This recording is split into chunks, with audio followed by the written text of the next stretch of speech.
All right, so today we're going to peel back the skin of a modern car. We're going to look right past the shiny paint and get into the incredible science and engineering, everything from thermodynamics to AI, that actually makes the whole thing work.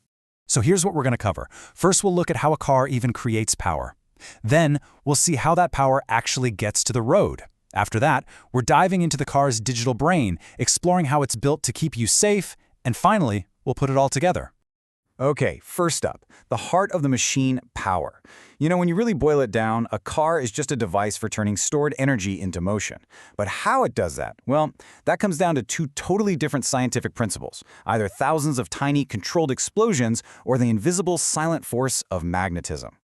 So on one side, you've got the internal combustion engine, which is a masterpiece of thermodynamics.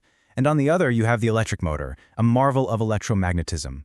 I mean, we're talking about two completely different ways of thinking, all to achieve the exact same goal, creating that all-important rotational force.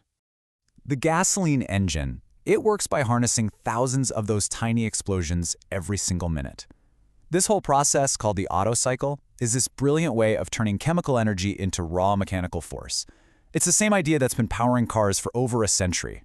But for all its genius, it is ridiculously wasteful.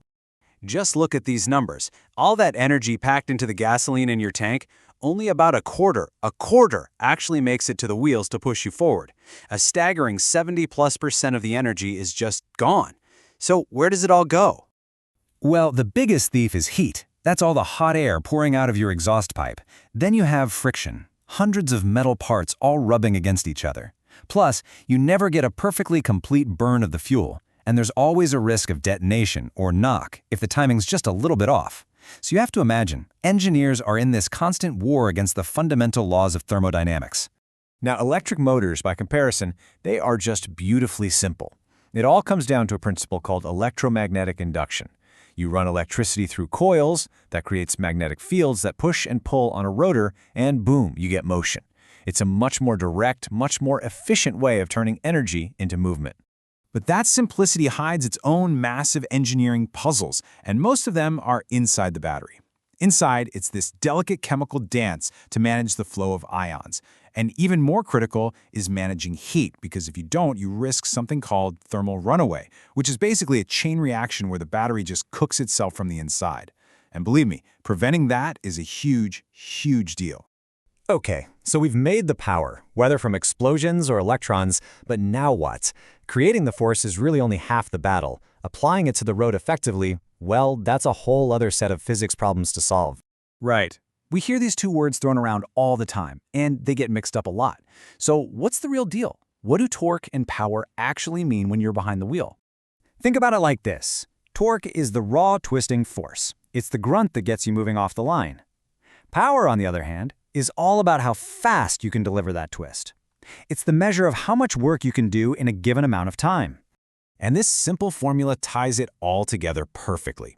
See, power isn't some separate thing.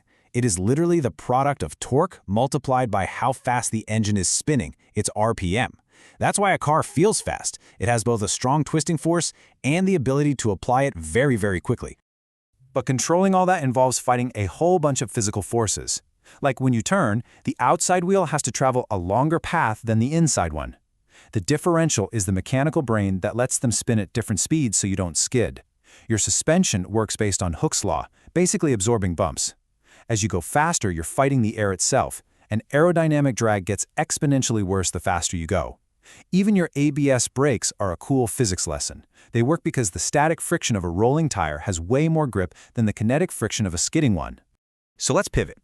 We've talked about the guts, the mechanical bits, the physics, but now we're going to dive into the digital world.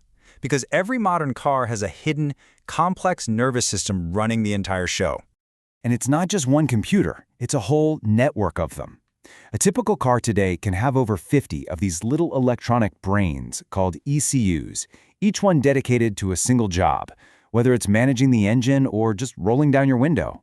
Your car is, for all intents and purposes, a data center on wheels. And the main engine ECU?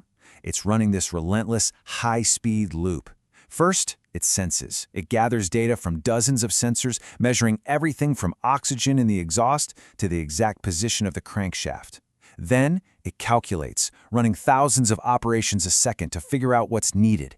And finally, it acts, making tiny adjustments to fuel and spark timing, all in real time. And this is where things get really interesting. We're evolving from systems that just react to what's happening to true AI systems that can perceive the world, predict what might happen next, and plan a course of action.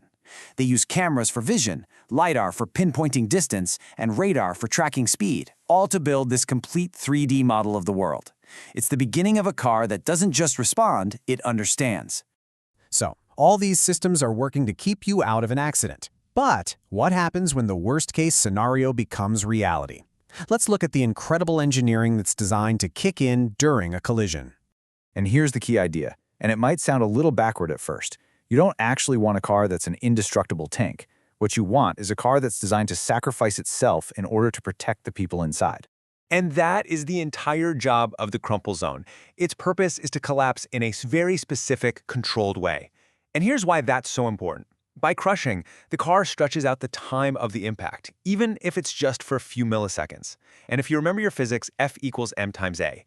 By increasing the time of the crash, you dramatically decrease the force, the dangerous part that gets transferred to you.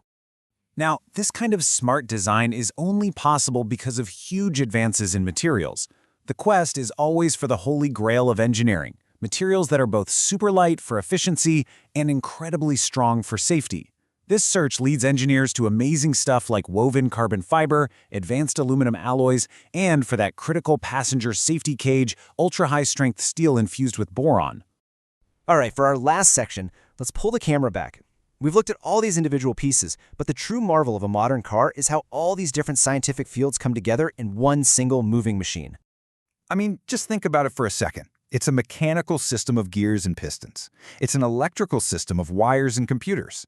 It's a chemical system running on reactions in an engine or a battery. And the glue holding it all together is a software system making thousands of decisions every single second. The real magic isn't in any one of those parts. It's that they all work together in perfect harmony. And that really is the main takeaway here. The sheer level of complexity that's packed into the car in your driveway is just astounding. It's a symphony of science, where fundamental physics, complex chemistry, high-voltage electricity, and millions of lines of code have to play together perfectly. And this leaves us with a really fascinating question for the future. As software keeps taking over more and more of the car's job, are we building computers that we just happen to ride inside of? Or will a car always be a machine that we, the humans, are fundamentally in control of?